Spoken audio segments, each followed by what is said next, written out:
এটা আস্তে আস্তে এদিক চলে যাবো, ভয় করিস না ভাইজান। এই যে আস্তে আস্তে ওই জায়গাটা যাবে, যাওয়ার পরে সুন্দরভাবে মুরগিটা ধরবে, মাথাটা সহ ধরিয়ে পুরা পাহা ফুটি সহকারে গিলি খাবে। কেমনে খাই দেখেন, অনেক লোকের চোখ ফোটে না। তুই দিয়ে দেবেন কি সুতাই দিয়ে আছে, আর ভাই থাকো ভাই থাক এ বসায়। এটা গাছের মধ্যে চলি পশু পাখি ধরি খাই, কেমনে খাই দেখেন। এটা আস্তে করে এদিক দিয়ে উঠিয়ে ধরিয়ে গিলি খাবো। ওষুধটা যারা নিচ্ছেন দুই কথায় ভাইজান ভালো হয়েছে, লেকচারের রোগ ভালো হবো না। হবো আমি যতই কই চাচা কমরোগ দাতা ভালো হয়ে যাবো, ভালো হবো। ওষুধ খাওয়া লাগবে।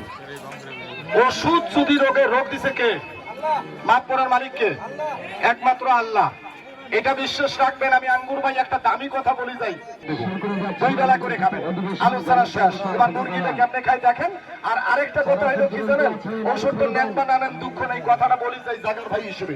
বাংলাদেশে 100-এর মধ্যে 30% লোকের, অধিকাংশ লোকের মানবদেহে একটা রোগ দেখা দিচ্ছে। আপনি একটু সাবধান থাকবেন। আপনি বিছানায় বললে আরো 5 জন আর বেতরিক হয়ে যাবে, তাই সতর্ক করে দিলাম। কি রোগ? ভালো মানুষ খাওয়া